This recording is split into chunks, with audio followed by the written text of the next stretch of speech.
Hey everyone, and welcome to the podcast, a podcast about people who podcast. Our guest for the first ever episode is VictoryFist and Hullitude. Together they form HAYSA. How you doing, guys? Pretty good. Yeah, I'm doing good, thank you. Despite having no sleep, I'm doing good. Well, I've had sleep, but just not enough sleep. It's okay for you, Grady. I'm happy to wake up at 2 p.m. for you. Alright guys, well, if for the people who don't know you, do you want to provide a bit of an introduction to yourselves and HAYSA, maybe? Ryan does the intros. Oh shit! Oh god! Yeah, I'm as prepared as I usually am. What up, guys, listeners, girls, and children of all ages? HAYSA proudly brings to you its 3-season, technically 4-season champions of the world. My name's Hullitude, variety streamer from Auckland, New Zealand, specializing in remasters and remakes, and of course, my amazing co-host VictoryFist. Hi. Who is now a professional e-girl and videographer, cinematographer, pornographer, and just a really cool retro streamer. Yep, that is correct.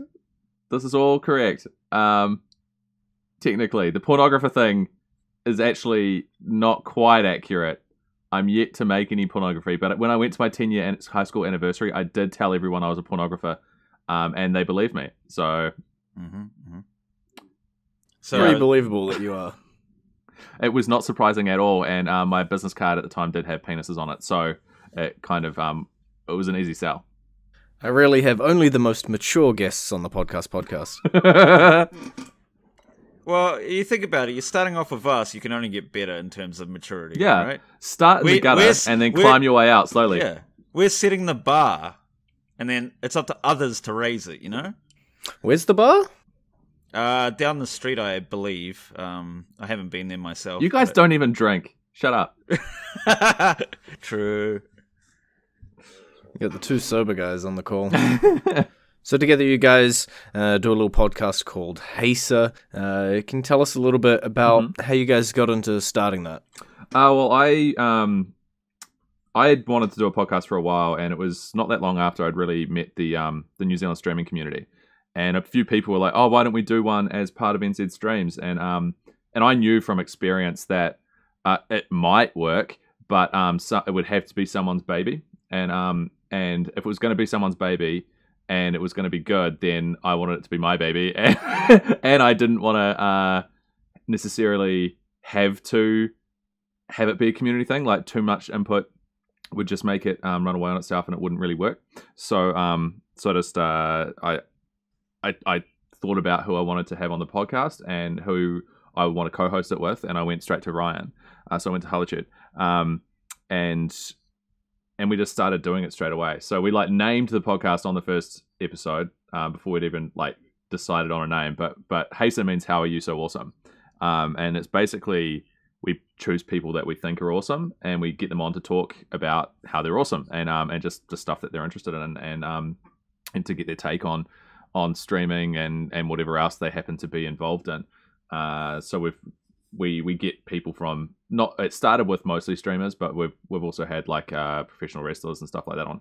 So it's mostly just about people that we think are cool, which is a good way to do it because it's just fun. It's just so we can learn a bit and teach each other a bit as well.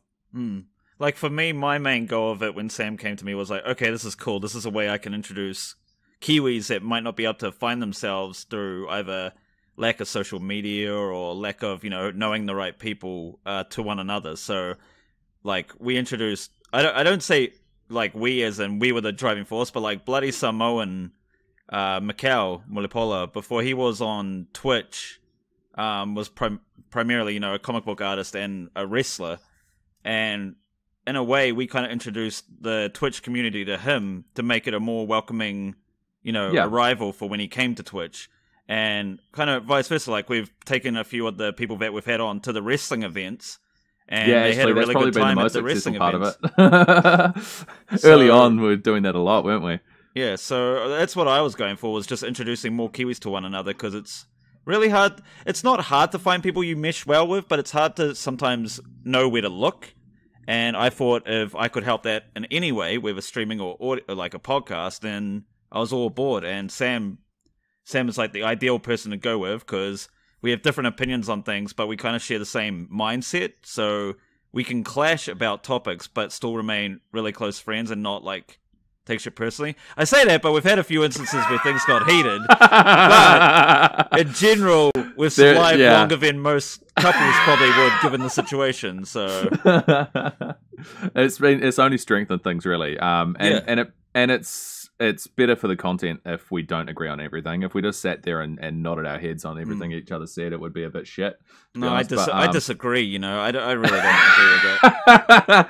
Exactly. That's my point. No, but what Sam said with the learning thing, that's exactly another thing I wanted. I wanted to learn more about, like, say, comic books, like how to get into that, or cosplaying, or wrestling, or just... like every guest we've had has had something unique about them that I've learned something not only about them but also about what they're passionate about, so that gets me more interested in those topics as well. So then I like end up like reading up on it or looking into it a little bit more, and if I like what I see, I do a bit of research and whatnot. But I think it's been educational for both us and our listeners and the guests all three as well. of them. We often have something that annoys us that we talk about on the stream every week, and I will usually try and find something that annoys me about the guest. So that's always fun. But learning things, is a big part of it.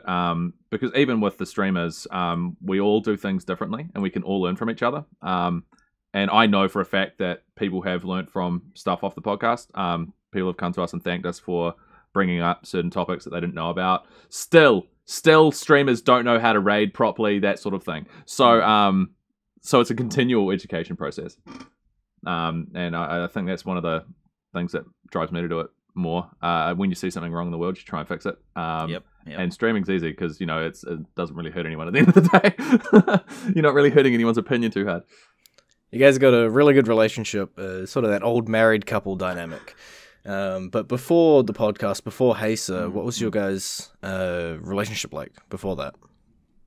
It was fledgling. We hadn't known each other that long, really. It had only been a few months, hadn't it? Like, it's funny you say that, because didn't someone say, I thought you guys knew each other for several years? Yeah, it happens all the time. No, I think the first time we met in person, you organised a movie night, Ryan, for one of the Avengers films or something? Yeah, it would have probably been like, not Civil War, but it would have been one of those, because it would have been for my birthday weekend, and I'm like, hey, I'll just invite all my friends. Yeah, and so we went along to that, and we got on pretty well there.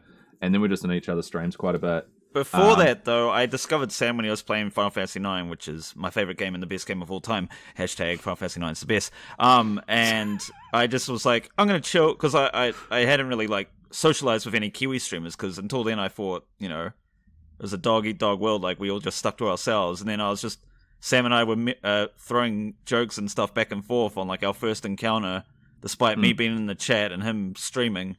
And then it just grew from there, really. And then, like, we hung out more, and then we talked more offline, and then it was just like, well, we're kind of the same person, but Ryan's got the brains and Sam's got the beauty. It's meant to happen. So we just started hanging out from there, started making the podcast. It was part of the excuse for making the podcast was so I could hang out with cool people more. And so having Ryan as the co-host felt really good for me. It's also why we haven't had you on yet, Grady. Oh, we technically did. For about 30 seconds. Yeah, that was a good in the lost footage. That the lost footage, yeah, unfortunately. Obviously, we'll do one someday. And we're making lots of other content together, so that's all good. The early days was actually, we sounded like we'd known each other really well, but we didn't. And I think that made it a lot better because we could ask each other questions a lot more freely because we needed to learn about each other. I can usually feel pretty quickly if I'll click with someone creatively, and that's what I felt with Ryan, so that's how that happened. Thanks, Sam. Not often you're going to get a compliment. Throughout all the guests you guys have had, you've had a lot of them on. Do you have one that stands out as a particular favorite that you've had on? Not to improvise. There were too many ear horns in the first episode. It was driving me crazy. To this day, I still get PTSD from that. The most heavily censored interviews we've ever Honestly, done. My personal favorite, and this doesn't come down to like preferring someone over another. It's just how it flowed and what it sounded like to me, because I'm one of those people that will go back and listen to see where I can improve, was the Prawlin episode in Welligeddon on the Omen stage. To me, that was a highlight for me as well. Yeah. To me, it was just the perfect synergy. We bounced off one another really well. There wasn't any awkward silences. There were funny moments. There was chat and audience interaction. There was a lot of knowledge being presented from a partnered streamer. It was deeply educational and entertainment, and so it was. Some things happened that had never happened before. So shout out to Prawn, but and that's not to discredit like all the other people we've had on, because we've learned a lot from like Tim. Night Garland was one of the first ever guests we had, probably the first actually. She was the first guest, yeah. And that was the second. I learned even more about Night and got closer with her from there, and we're still really good friends to this day. Like we've had Shadowleaf, we've had Craft Glue, Bloody Samoan, Liam Fury, Will Stone, Gabu, Pyrophobic, who's now partnered as well. We've had so many amazing people. Like it's hard to pick like a favorite guest because I like all of them for different reasons. But in terms of the episode and how it sounded and the flow, it's the Prawlin episode for me. So shout outs to Prawlin. It's also the first episode that Grady was in the live crowd for. I was there at Wellington Armageddon for. Oh wow! Of course. That's good to know. I thought you were going to mention either the pocket waffles or the e-girl dress or the Too Fast Cars, but no, you're completely right. Grady was the key element to that one. Yeah. No, speaking of the esports dress, I just have to do a plug. Finally got a photo shoot done for that on the weekend, and I've released the first picture from that set on Twitter and Instagram today. That's a joke that I should have, capitalized on at the time, but things didn't work, just didn't happen straight away. But yeah, that was a lot of fun too. So like things have grown out of the podcast because that wouldn't have happened without the podcast, I don't think. You did it intentionally for that on stage. Yeah. I wore a dress under my clothes for a whole day before we did the interview, and stripped in front of everyone. Because one of the segments we do on the podcast is, what are you wearing? We always ask the guest what they're wearing, because usually it's not video, but sometimes it is. And so people describe what they're wearing. And so much weird shit's come out of that. It's like people wear, like, the stories behind people's clothes can be quite intense sometimes. So I always enjoy that, just explaining bits and pieces of why you're wearing something. It actually tells you more about a person than you'd ever know otherwise. It's a good little thing to segue into, and it also lets the conversation flow a bit better, because like you get to the end of like the knowledge type part, and then you're just like, okay, now what are you wearing? And then it just lets things go in a totally different direction. It's also pretty unique. I doubt you can find another podcast that asks people what they're wearing. It's a little creepy, but unique. You guys have, you got the dynamic now. You've had cool guests on, the e-girl skirt you've mentioned, pocket waffles, all this sort of stuff. Is there anything that sticks out to you as an opportunity or something you might not have had the chance to do if it wasn't for the podcast? Something that you really had fun doing. I don't know if we wouldn't have got this opportunity without the podcast, but I do think the Omen stage appearances, which we ended up having, which was like 4 or 5, both quite a few. Solo and together, I think were heavily influenced by HAYSA and how we interview people, because the Omen stage already had that, like they already had hosts and stuff, but they didn't have our wacky and zany approach to interviewing, and obviously they can get away with us interviewing their host with it rather than us interviewing a celebrity, even though we would totally smash the celebrity one out of the park, let's be real. Technically I produced segments there for them backstage with celebrities. I would say a lot of the podcast stuff was either, I would say the biggest thing is the Omen stage, which is still it's a big thing, but obviously, like, we both got on there individually without the podcast beforehand, but then when we're like, hey, can we do the podcast on stage? And I definitely don't want to say like that would be there. I definitely don't want to say it's like an end goal. Like, we could definitely both shoot higher than the Omen stage. The Omen stage is a really good thing, but I think and it's gone now anyway, so well, we had our time in the sun. Yeah, we killed it. Yeah. It was that 1 hour of non-stop interviews. It was just too much. It was too much power. Armageddon went out of business because of it. It's just been real bad since. That was the last Omen stage, right? Auckland last year? Yeah. There's a lot of story behind that, and I know the whole gossip, but I can't really spill. That's for another episode of the podcast. Check out their podcast, HAYSA. That'll be like in a year's time when it's far enough behind everyone that I can spill the beans on what happened there. But in terms of something like less like success based on like opportunities, I think getting to meet so many more people and having people come up going, "Hey, I love your podcast," or even tweeting about it. Like, I'm not a vain person by nature. Like, I hate being praised or anything like that. Like, I love it inside, but it's hard to take the compliments on like as serious because I'm just not used to it. I blame imposter syndrome. So having people like come up to me that I've never met before going, "Oh, it's so great to finally meet you after listening to your podcast." It's like, who are you? Like, what? Well, having people's mums listen to it is pretty weird. No. Oh no! So we've one of the guests, his mum started listening to it when he was on, but continued listening to it after that. So you get weird things like that are really really cool. And one of the other things that gave us was we got free access to events and stuff. Oh yeah, that's true. Yeah, that's probably the best thing we've got in terms of actual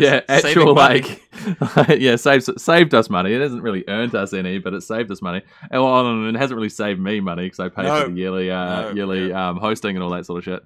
But it's not really to make money. It's not a profit thing. It is to show what we can do, and it's like obviously it's more like. It's closer to a show reel than an earning opportunity. It's basically us streaming an interview, but in person, basically. Like, we don't do it for the money. Yeah, sure, like, we want more people to be aware of what we're doing and what we're trying to bring to people, but at the same time, we're not doing it for fame or glory. We're doing it because we find it fun and funny, and if we can bring other people on board, then that's the main thing. Like, Sam recently did his little esports interview in Tauranga, and like I think that's like a natural progression thing from the HAYSA because he was doing stuff like that before HAYSA, and then he was getting more familiar with people during the HAYSA, and now he's just an esports interviewer. And thank you, Grady, for hiring him when no one else would. I invested $4 in that so we could run that children's playground. Yeah. It's the biggest expense we've had. And that was fun. We would have had fun regardless running through that obstacle course. Yes. Remind me, actually, I've got new photos for you for my profile pictures on Esports Kingdom. Sweet. Yeah. See, for anyone that's not familiar, Sam's the vain one. Just I went from being just as schlubby, if not schlubbier than you at the start of the podcast, to now being a little looking after myself a wee bit better. And I'm just stayed the same. And I got so much shit when I started doing that. But it was worth it. It was worth it.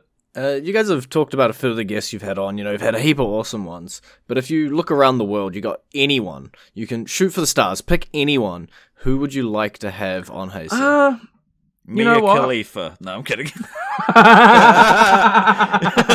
Oh, wow. She's not performing anymore, man. Probably She's a Twitch streamer. Oh, right. Oh, you're talking about the current. Okay. Wow. Sorry. If I wanted that, I would have said Riley Reid. Come on now. No, and for me, I'm not going to be putting photo or video up during this part of the podcast. For me, links personally, below. I love voice acting, like, a lot. Like, I love going to the conventions to meet voice actors. So I would just like to get any voice actors on. Like, I know you have had voice actors on your podcast, Grady. But like that type of stuff is what I love. Any of the Critical Role people, Matt Mercer. That's what I was about to say. God. That's what I was about to say. That would be holy grail for me. Yeah. Matt Mercer or Laura Bailey or Taliesin, like any of the Critical Role cast for me. Just because not only their work in anime and video games, but Critical Role as well. What they do for human rights, like that would be, and like how to start up your own company. Based around entertaining people through D&D and stuff, like, and we both love D&D as well. It's a big part of that. Would be probably the biggest thing. That or like Lindsay Sterling or Pentatonics, or maybe like a wrestler that I like Tetsuya Naito, or obviously you wouldn't. You or like AJ Styles or something like that. I feel would be Like, just anyone that I look up to or has inspired me, basically, would be. Well, see, I've met a lot of my heroes in terms of outside of everything, and sometimes I've been disillusioned and stuff, and other times it's just like, I probably could get some of these people on, but I don't need to. So I've been involved in the comedy industry since I was 16, and like at that age, I had my favorites and ended up working closely with them for a few years. So it became a situation for me. It's a situation where it's just like, oh, it'd be cool to have these people on, but I don't. So once again, here's Sam setting the bar low so that it's easy to. Well, easy to I think. What about focusing... an actor or an actress? Like anyone that you could grab? There's nothing. Nothing would like absolutely blow my mind. What about like Jim Carrey? It'd be cool. I mean, that would be fantastic. That'd be incredible. That's what Grady's asking, like the dream one. Yeah, like, but it's not really a dream for me though. That's it's not something I fantasize about. It's not something I no. Jim Carrey on the HAYSA.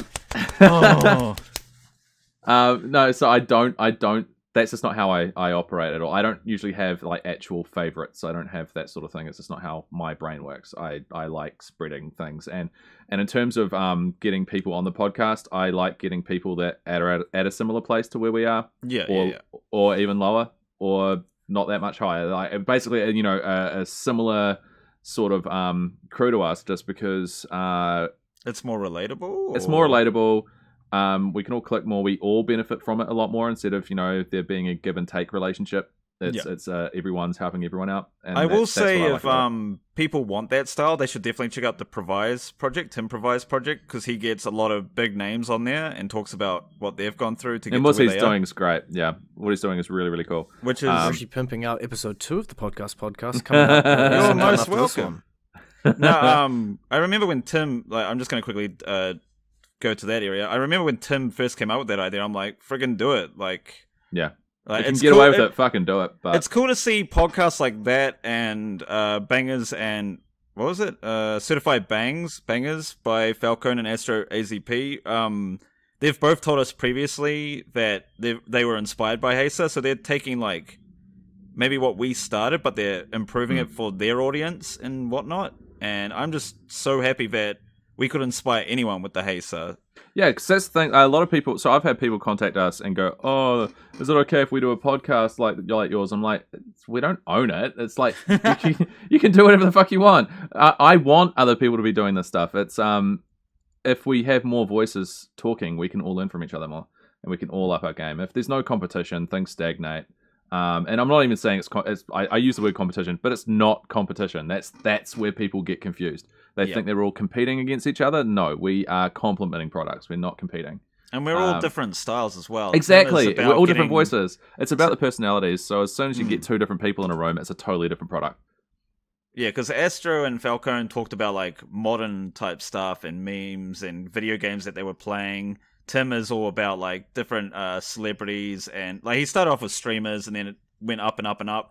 And we've always just been like, all right, which community member do we want to interview now that we can introduce to others and learn a bit about? Who do we like hanging out with? Who will have as much fun from this as us? Yeah, so like competition is like not the way that we see it. It's more like we're all targeting different demographics and styles, so that way there's more New Zealand entertainment for people's ear holes out there where they can learn multiple things from multiple people rather than, oh, I have to listen to this podcast over this podcast because blah, blah, blah, blah, blah. Yeah, we're not about that life. We do it because we find it fun, it's funny, and we like giving each other shit and then calling people out with our pet peeves. You talk about different styles of podcasts, also different flavors. And I said I was going to ask this question, what is your favorite flavor of donut? And VictoryFist said he's prepared his answer. I did.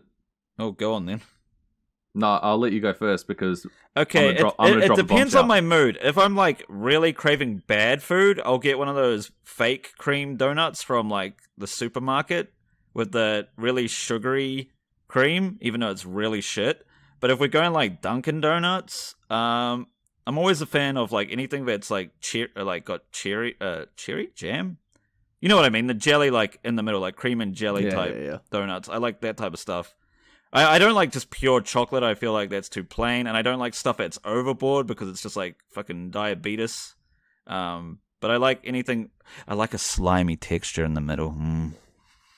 But yeah, that would be me. It depends on my mood. I'm not a big donut guy these days because I just feel like it's too much sugar. I say as I drink a V. Well, I'm not drinking one right now, but... Yeah. Well, that's exactly what I was going to say. I don't eat donuts anymore. Fuck you, donuts. See, there's that same wavelength again. Yeah, I'm off mostly. I'm off sugary goods. Like I had a little bit of a lapse after, like during and after lockdown, but I'm back completely off sugar. So unless it's a special occasion, and in which case it usually wouldn't even be a donut. Still, I'd still try and take a healthier option. But I mean, if I really have to say, it's got to be one of those donuts that have the fucking syringe of caramel in them, you know? Something really fucking bad. But I don't eat donuts, but if you're gonna give me one that'll fucking kill me. Yeah, that's kind of... Would you rather the syringe of caramel just straight into your veins and just put that in there? I'm pretty sure that'll kill you if it goes straight into your veins, because it would cost a lot, but... If you're just, would you prefer just swallowing caramel? I don't do needle drugs. He'll snort the caramel instead. Yeah, that's more likely. It does get him a mustache when that happens. But no, it's donuts. Nah, not for me. Sorry, mate. That's all right. I just won't buy any donuts then. For anybody who wants to check out you guys or the HAYSA podcast, how do they go about doing that? Either the socials or website or anything like that for them to go to? So, check out my Twitch channel, twitch.tv/Hullitude. Don't forget to use your Twitch Prime, which is now Prime Gaming. All proceeds go back to the stream. Thank you very much. No, but in seriousness, you can search HAYSA, HAYSA, all caps, on Spotify, SoundCloud, and is it still in the Apple Store? Yeah, it's still in the Apple Store as well, yeah. And it should come up. iTunes. iTunes. It'll be like produced by VictoryFist or by VictoryFist. Yeah. I don't get any credit. It's fine. I see how it is. But that'd be the best way to find it. Or you could even type out "How are you so awesome?" ? And like your Google search bar, and that might come up. And I'll let Sam pimp himself out because he's been doing a lot of work lately. At VictoryFist on pretty much every social media platform. Sorry. I'm at Hullitude on everything as well. Yeah. We're lucky enough to not have to have different frickin' tags for every platform. Twitter's my main talkie platform, and Twitch as well for the live streams. Yep. Which is also where we often live stream HAYSA when we do online versions of it. Yep. Sweet. Well, we're coming to time here, so just one final question. If you guys could give one tip, I'll give you one each to anybody who's thinking about starting a podcast. You want to go first this time because you made me go first on the donut one.